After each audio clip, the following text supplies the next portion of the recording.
Hello guys, my name is King Soso, and I just saw a video recently about South Africans holding a rally accompanied by the military saying all other Africans to leave their country. Wow, South Africa, how did we get here? Let me flash back a little bit in case you don't know about South Africa. South Africa is a country down the south of Africa, and it shares border with Namibia, Botswana, and Zimbabwe. And you have other African ethnicity coming there to do business like Nigeria, Congo, Ghana, Liberia, Pakistan, Asians, and Indians as well doing business there. South Africa came out of apartheid that lasted between 1948 to 1990. Within this period, South Africa was supported by many African countries. When I mean many, I'm not saying rich African countries. The majority of the money came from Nigeria.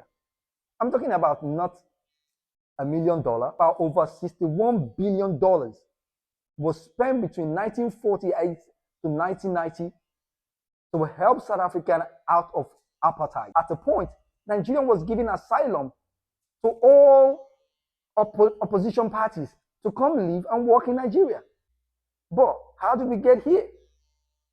Nigeria as well supported Mandiba's election, donated money for him to emerge as the first black president of South Africa.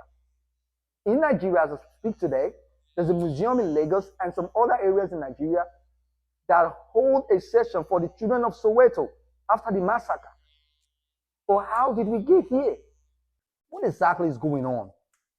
I understand the cost of living is high and the economic pressure going around, but how could you tell your fellow Africans to leave your country? In recent times, there have been some allegations about drugs, illegal migration, undocumented people living within the country. I understand, I get that. That is the same thing you see in most of the developed countries in the world. It's normal in America, in the kingdom as well. I was on a TikTok live once and I asked fellow South Africans, I said, who is to blame for all the things happening in South Africa? These were the response. Somebody said, areas where immigrants are living, government neglect that area. Government refused to give them good education and electricity. Someone said, immigrants don't pay tax. And I asked, do you know what they call VAT? Is it paid by everyone or by only South Africans? No answer. But if you say immigrants are responsible for the problem in South Africa, are they the ones that elect the president as well? Are immigrants responsible for the education of South Africans? Are immigrants responsible for fixing the road? I was in Marbonegg, and guess what?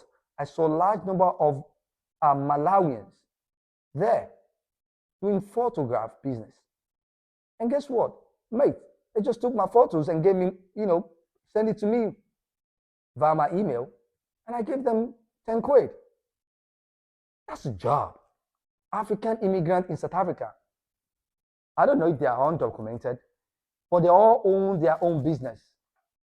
And they all own cars. Many of them own their own houses. A very intelligent lady in the TikTok live once said to me, she said, South Africans are just frustrated. And I don't know who to blame for their frustration. It just felt like, you know what? If we blame the government, maybe, I don't know. But if we blame our fellow Africans, maybe we're going to get the attention we need. South Africans, I don't know if your fellow Africans are your problem or not. But I'm going to leave that in the comment section for you to say.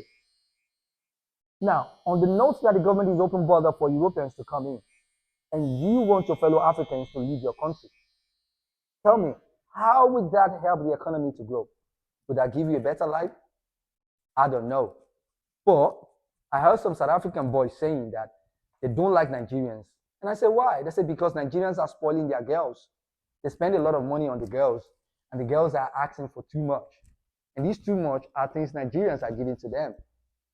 So let me know, guys, what you think. Do you think it's fair? Do you think ethnicity or such things for your fellow Africans to leave and you open border for others to come in?